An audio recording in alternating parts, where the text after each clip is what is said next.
Alright, what's up, guys? What's up, what's up? Just getting set up right now. What's up, guys? Whoop. Looks like the recording is working. Sweet. Let me get charts pulled up here. Hope everyone's having a great weekend.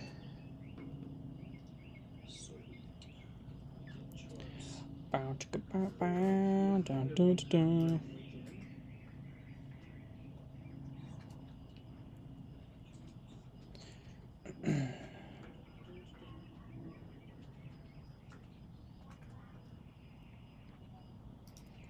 Ba-da-da-da-da-da-da.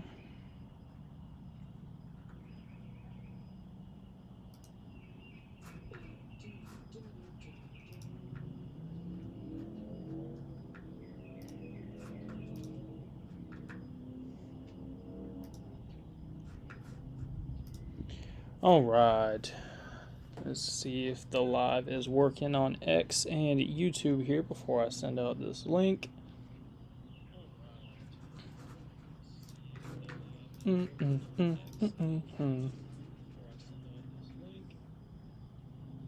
sure if you guys remember the story about that cat that was on top of my house, but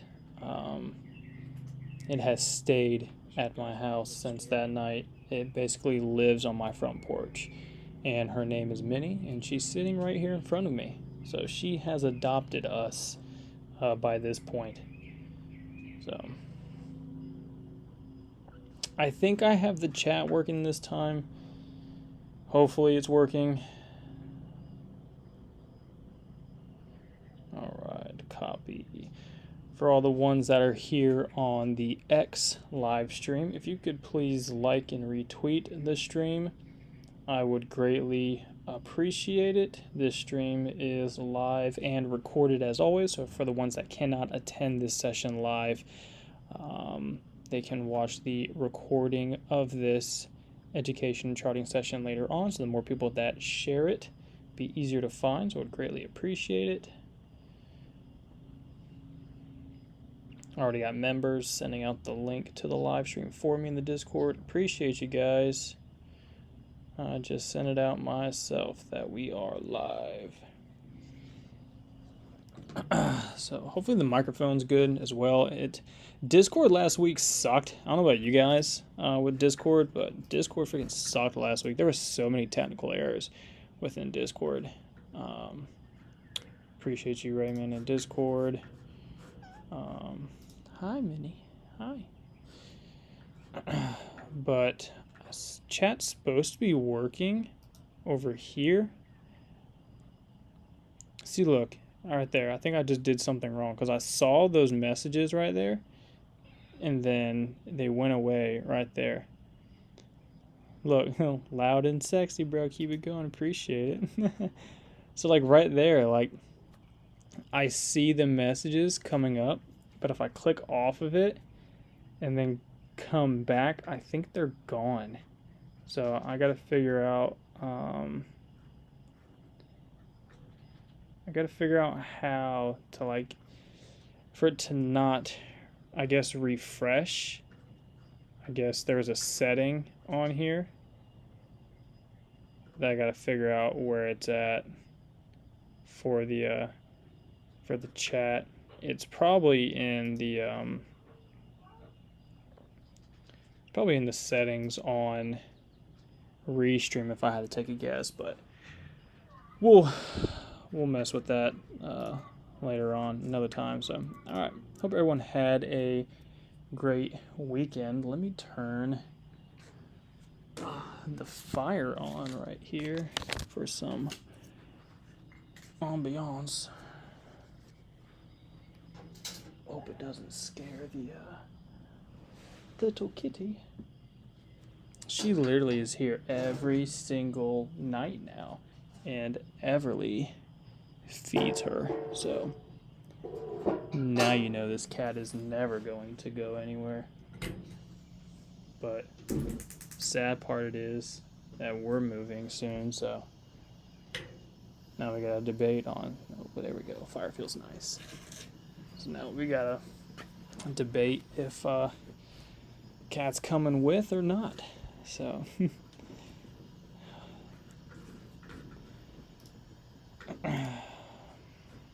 all right. Again, I hope everyone had a great weekend. I'm going to go ahead and jump into this. Let me double check. All right, that we're still good. Again, I hope everyone had a great weekend. I'm going to go ahead and jump into this. Looks like the live stream's still working good. All right.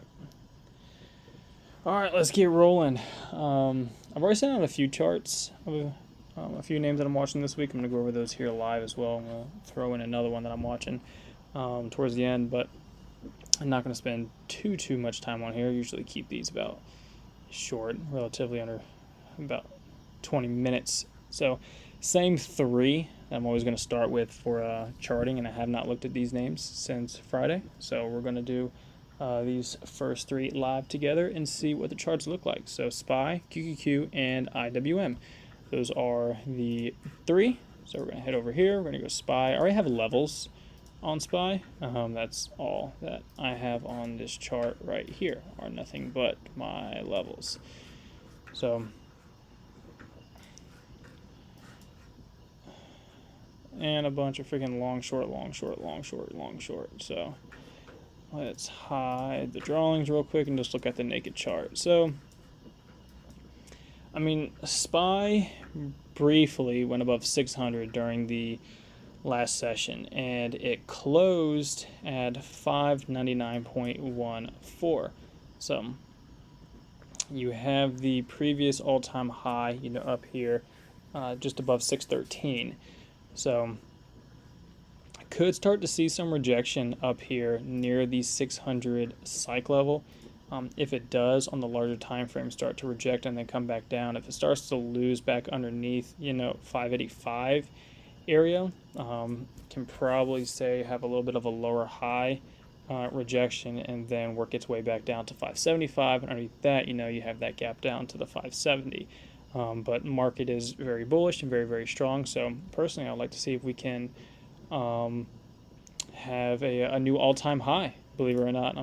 Guess I said it on Spaces Friday with Jordan. I would not be surprised if the month of June, at the end of June and going into July, that we are at new all-time highs this month, potentially on SPY. So would absolutely love to see SPY. If you turn the daily EMAs on, it's riding the daily 921. So I have not been near the 21 since Friday, May 3rd. And since then, it looks like 1, 2, 3, 4, 5, 6, 7, was that 8, 9, whatever, daily candle closes all above the daily 9 EMA. So just holding the uptrend here and looking very, very strong. So honestly, I mean, if you drop it down to, say, a 30-minute right here, and then I'm going to turn these levels on. So I don't really care about all that. I'm not going to go through and delete all those arrows, but I can at least get these text boxes out of the way. So you got 600 psych level up here. So you have this level up here. I have marked 602.31. So let's zoom out to the 4-hour real quick and see why. So right there. So this is why I have this level. If you look right here on SPY, alright, just look right here. Alright, you see all these upper wicks, the left side of the screen with this box, you see the upper wicks all right here, rejecting right here, and then you see a giant green candle right here. So this is the bulls overtaking this zone. It closed above it. Next candle confirmation close above. That is an SR flip and it rips higher. Look at the red candle that happened right here. Not a coincidence. This is where this red candle is at. This is the bears now overtaking the zone. Look at the next candle. Confirmation close underneath of it goes lower. Then gap up, above the level, retest and hold, and then look at all these lower wicks closing above it, all right here, even on this stupid one right here, and that's probably news related. Could be FOMC, not sure exactly. It's February 12th. Regardless, all of those levels and wicks close back above here, and then look at the big reaction market got off of that. Look at the big candles again over here when this area is tested, right? So this is just telling you that this level in this area right here is very important. So 602.37 for me, if SPY gets back above that level, if it can break and base above that, I would say it's going to look very, very bullish to cruise up there to hit these next targets and, you know, move up to 610 and then previous all-time highs. For SPY to come back down, for me it's going to be 597.14. I've been talking about this level for quite some time. This is just another big area on SPY where it gets a lot of big reactions. So it's also where the 4-hour 9 EMA is at right now. The daily 9 EMA is back down near 593. So, and if you just look right here, left, it's honestly just this area that's right up here. So it's between 595, 597 area, and then 600 and 602. And SPY's at 599.14. So drop it down here to the 5 minute. So you'll see, talked about this area during the last session. It's a big spot right there. So if it loses that, you know, comes down to 595, and then underneath that you have a small gap to fill just right down here near 593. Above 600, you know, then the 602.37. So those are the main two areas that I'll be watching for SPY going into the next session. We break and close above 602.37. I like it for continuation upside. We break and close underneath 597.14. I like it for continuation to the downside. Really, that's about as plain and simple as I'm going to leave it for looking at Monday morning for SPY. Qs, a little bit different story. I can actually take everything off of the QQQ chart. So, I mean, if you guys have noticed, there has been a little bit of divergence between SPY and Qs.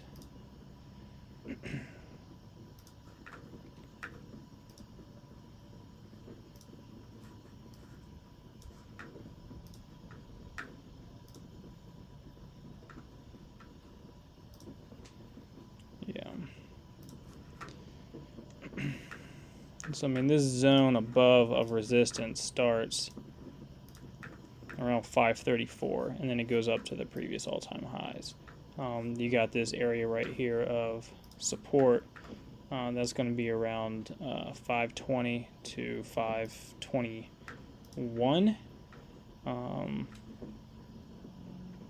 And honestly, I mean, that's about it. You got this midpoint area. That's about right here. And drop it down to the 5 minute real quick there. And then I can take all the other bullshit off the screen. Just need that to help identify some of the areas in large time frame. There you go. Oh, look, that lines up. Look at those levels line up just about perfectly. So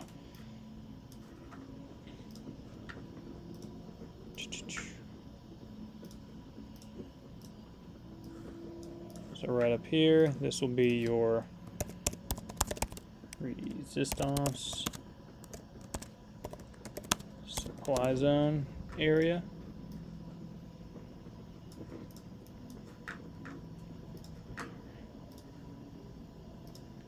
This is your diddle in the middle.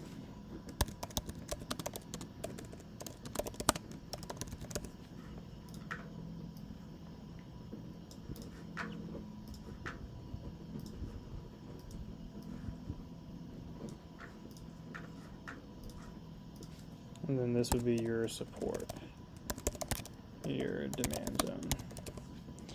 So 534,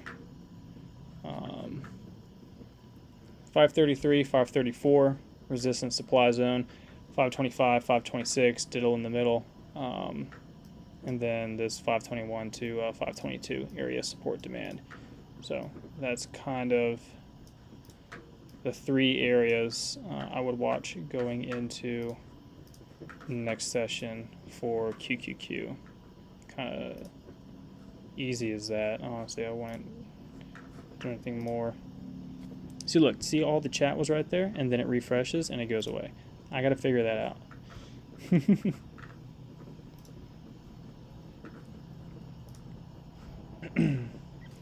Oh, TJ said the sound went out for him. Oh no. Let me check.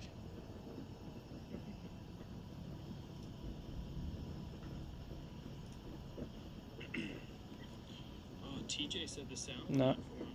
Oh no. I got it still working on the X live stream, TJ. I'm not sure. Not sure if it's just you or not. But, alright, after Q's IWM 210. So IWM, completely different story versus SPY and QQQ. I think IWM is absolutely so much better to trade right now versus SPY and QQQ, and it has relative strength. So I've been talking about this IWM chart here for a minute. So very strong weekly candle. I mean, it kind of looks like a potential Morningstar reversal, which is what I love to see off the weekly EMAs right here. Absolutely beautiful. Go to the daily, you're going to have an inverse head and shoulders. This is actually where I took the calls. Alright, so everyone should have already seen this chart. I sent it a while ago, and then a bunch of people on X started seeing the same thing later on. Right, go here, and then go to the highs, get the trend line, hit the high, draw it down, and then boom. All right, so this is what started it all, right? And this is where I took calls.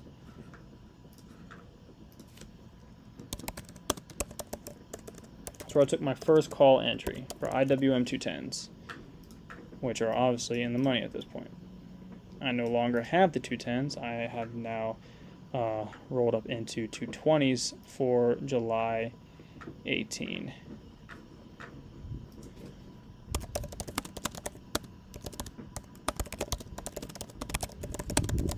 I'm responding to the Discord. Responding to you, TJ. Just saying that the audio, the sound is working on my end. I just checked on another device. But so you got this inverse head and shoulders, right, on the daily.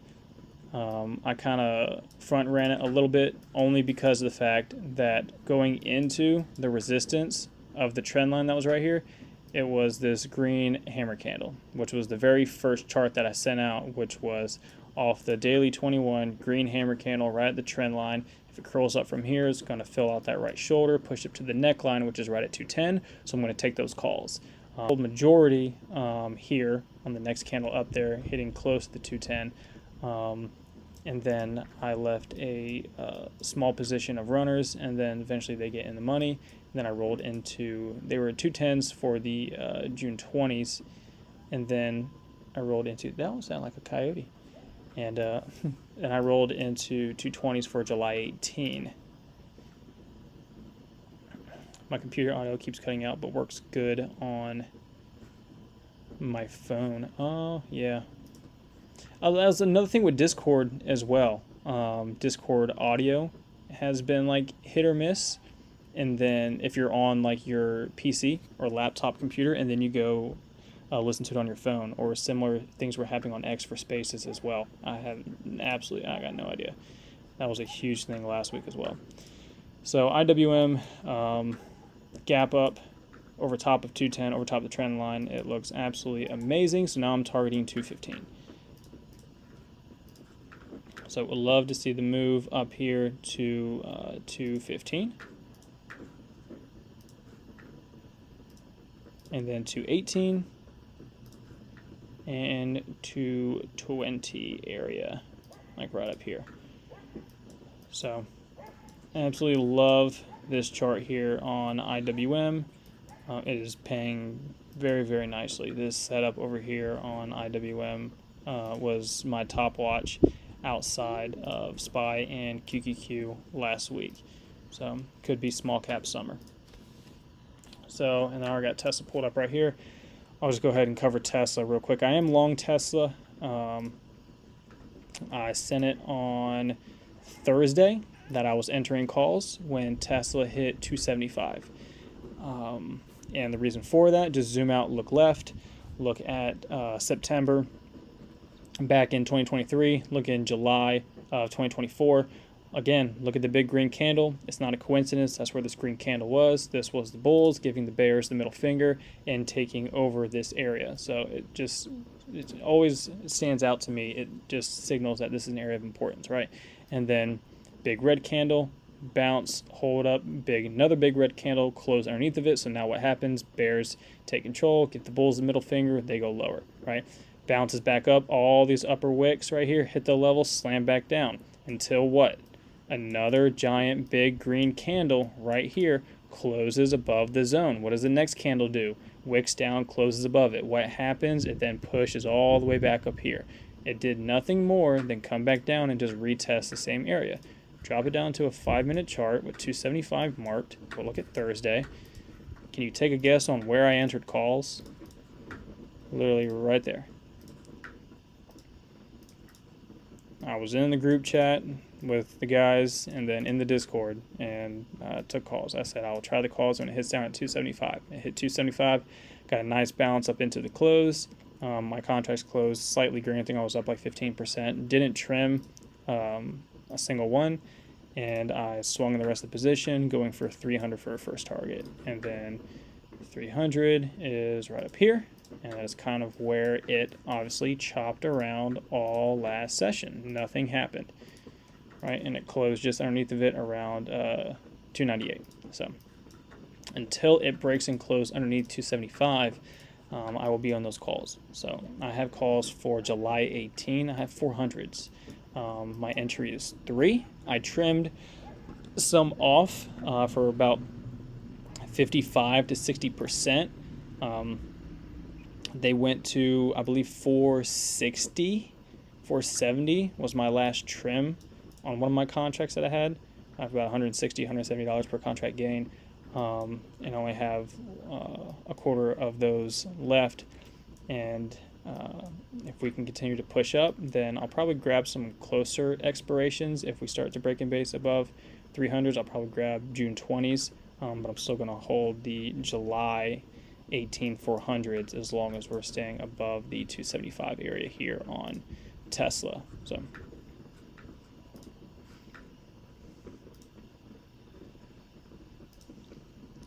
no, someone else said no audio on their end too. I think that was from the YouTube channel side. Let me check the X side. Still doing the challenge. Yup, I'm going to cover that right at the end. All right, so that is Tesla. Cover PayPal real quick.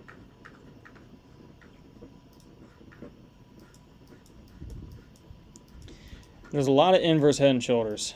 So you'd look at this chart after charting IWM and you would think it's the same thing. Look, literally on the exact, it looks almost freaking identical. Look at this.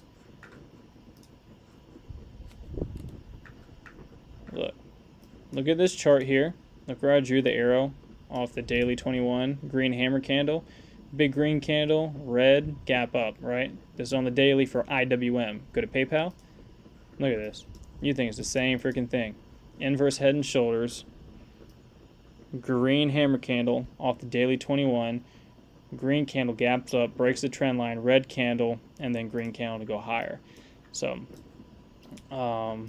I'm looking at PayPal here for continuation upside to 75, 78, and then $80. So very similar setup to IWM here. It's identical to me, at least, on the PayPal for the daily chart. So kind of treating it as the same, technical analysis wise, bullish to the upside on the way that I'm seeing the chart structured here on the daily. So as long as it continues to hold above the trend line that is breaking out of and hold the daily EMAs that is right below, doing the SR flip over this area here on PayPal, which takes it down to $72. As long as it continues to hold above here, I'll remain bullish. So I'm going to look for 75, 78, and 80s. I believe it is 77.5 calls for PayPal. That is on the options chain that I'm looking. Potentially look at some 80s for July 18. Where are those actually sitting at right now?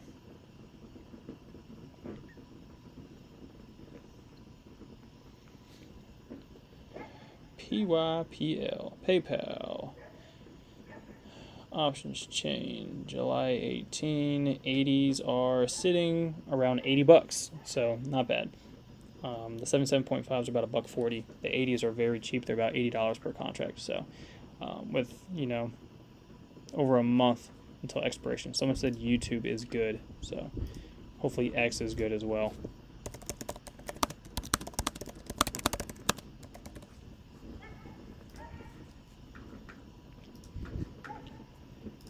After PayPal, UAL, United Airlines, another inverse head and shoulders.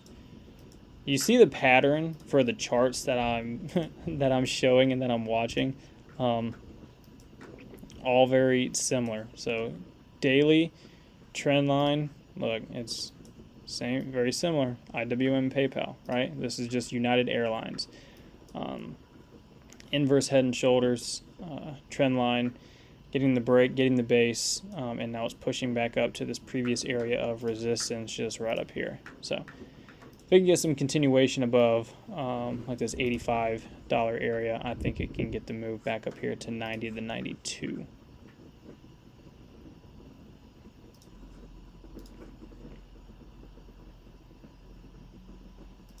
Right there.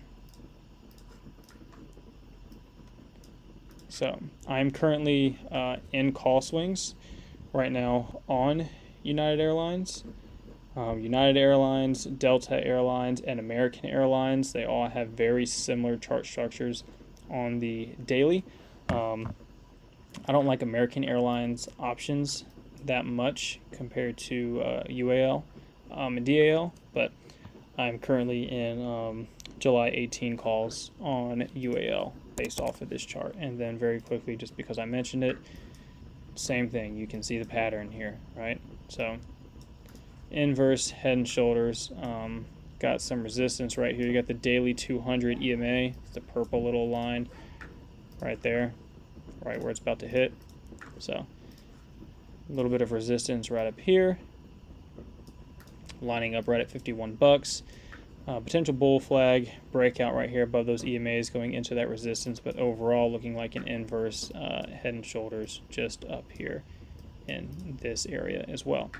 So I'm sure if you draw a trend line, it probably lines up with something similar. Yeah, look at that. Just draw the trend line anyways. So again, IWM, PayPal, UAL, DL, they are all looking very, very good. Last but not least, Micron Technology, MU. So, get this out of the way. Get that out of the way because that's based on the hourly. I'll go over that. So, MU, zoom out, look left on the weekly. Look at all of the upper wicks when this thing gets close to about 110. Right, when it gets close to about this 110 area, this thing gets freaking slammed back down to 100 every single time. Don't think there's a time where it closes back above and has not gone down to 100. If not, it has gone lower down to the 80s and 90s. So it almost seems like a no-brainer setup, risk to reward. Price action history repeats itself. This is your resistance, your supply zone right here. So go to the daily and look at the previous two daily candles, right? Look at these previous 2 daily candles. Not very bullish looking, right? Upper wicks entering into that zone and price action pushing it straight back down. So sellers are present up in the supply zone, the resistance areas. That's kind of what you want to see to get the move down here. It looks like there was a recent gap up as well. You'll see the gap right here from 105.53 to 103.91. So you have a small gap right there to fill, but I would just love for it to come back down to, you know, $100. So I would target, you know, the gap fill right here and then really target $100. So just zoom out, look left, look at all those times this area was tested. So as long as it continues to hold underneath this zone right here, would love for it to see the move back down and see history kind of repeat itself. So I go to the options chain in my broker, MU, July 18, 40 days out. There's volume on the hundreds, 80s, and 85s. The delta on the 80 and 85s is way too low. I would probably, I mean, there's some decent volume on the 90s too. There's some, I think the open interest is the highest on the 80s and 90s, it looks like. The 90s are $1.58, the hundreds are about 4. If I go for, you know, June 20th, a little bit closer expiration for those hundreds to see if it rejects and gets in the money. Though the hundreds for June 20th on MU actually have the highest volume. Delta's 15.15, not terrible, has the highest open interest as well. Those contracts are very cheap. They're sitting at, just swiped off, they're sitting at $72. So potentially watching MU for short up here. So SPY, QQQ, IWM, which is top setup still, PayPal, which is top setup, UAL, top setup. All three of those names, IWM, PayPal, UAL, all very similar. Delta Airlines as well, very similar. Sympathy play if, you know, with UAL, if all the airlines really start to move. And then Micron Technology here for potential short up in this zone. And then I'm currently, like I said, long Tesla off the 275 area.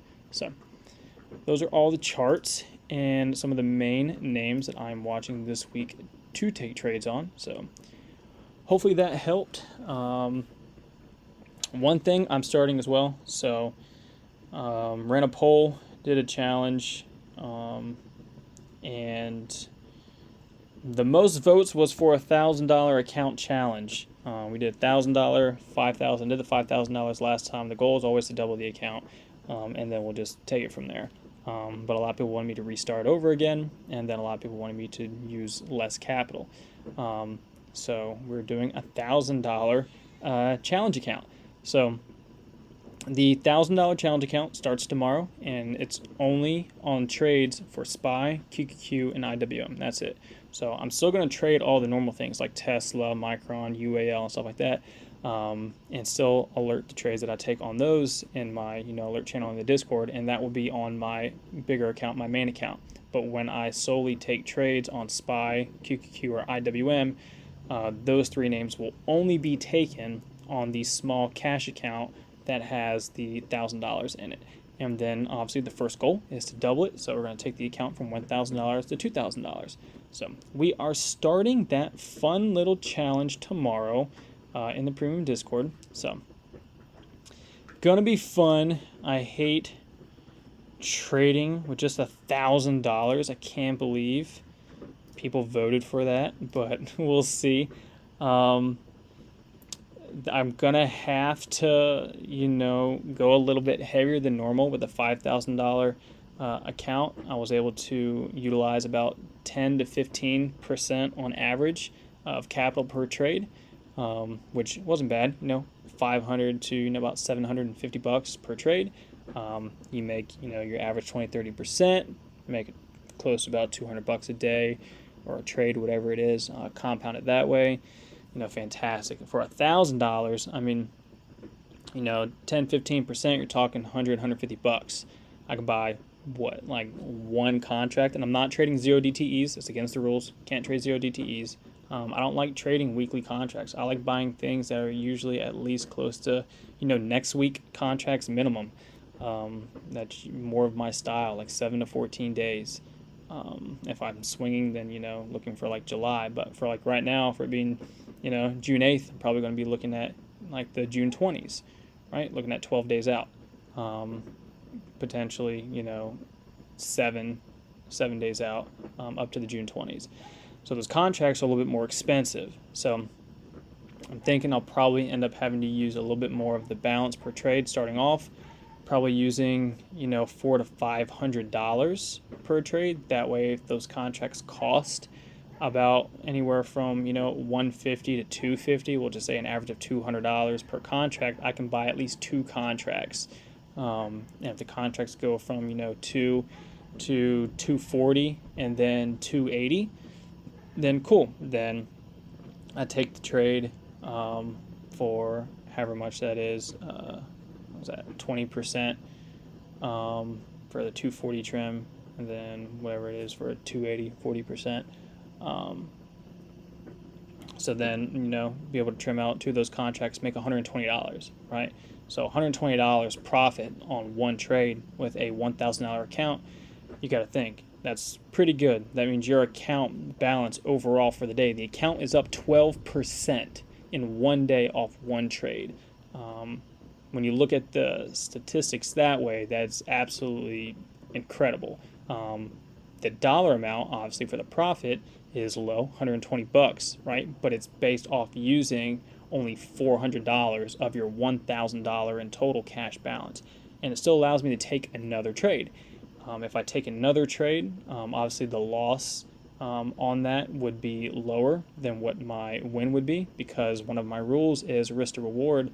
It's always a minimum of a 1 to 2 risk. So when I'm looking at the chart to take this trade, if my risk is losing 10 to 15% or whatever it is, or $40-$30 per contract, but then where my target is for my profits, as long as it's double whatever that is where I would trim at, and that means my trims are going to be 30-40% or $60-$80 per contract. If I take a loss overall, it wouldn't wipe out all of the gains. I would just give some of that back. If that trade comes out to be a win, then I've just used $800 of my capital, right? But I just made $240 on a $1,000 account, which means now the account's up 24%. You get the gist with the math, right? So it's going to be very hard, but that's what I think the plan is for this $1,000 account. I'm going to start off with just taking 2 contracts, not changing my strategy, expiration, strike price, or anything. Trading as normal. Difference is I can only afford to take 2 contracts using about $400 of buying power of the $1,000 account. So I think that's how I'm going to start it off, and we'll see how that goes. I mean, you make $100, $200 a day on that. The account challenge is done after a week and a half or so, right? You're going to double the account from $1,000 to $2,000 very quickly. Doubling an account in a week and a half is absolutely ridiculous. But we're going to see. We're going to take it and run with it. So appreciate you guys. Let's see. See, I gotta figure out why it does that. I'll try and figure that out later on. So, all right. For the Premium Discord team, I will see you guys bright and early in the morning on the live stream in the Discord. If you would like to join the Discord, you can get yourself a 7-week free trial in the link that is on the screen right there. In my WAP store, you can also use either code SPRING or Casey Trades. Both of them, I believe, take 40% off. And if you want to come hang out and trade alongside me live with the SPY, QQ, and IWM for the $1,000 account challenge, I'll be doing that in Premium along with my normal trades on other names like Tesla, Amazon, NVIDIA, MU, UAL, all the ones I charted right here. I'll be trading those as well in my other account at the same time. So it's going to be fun.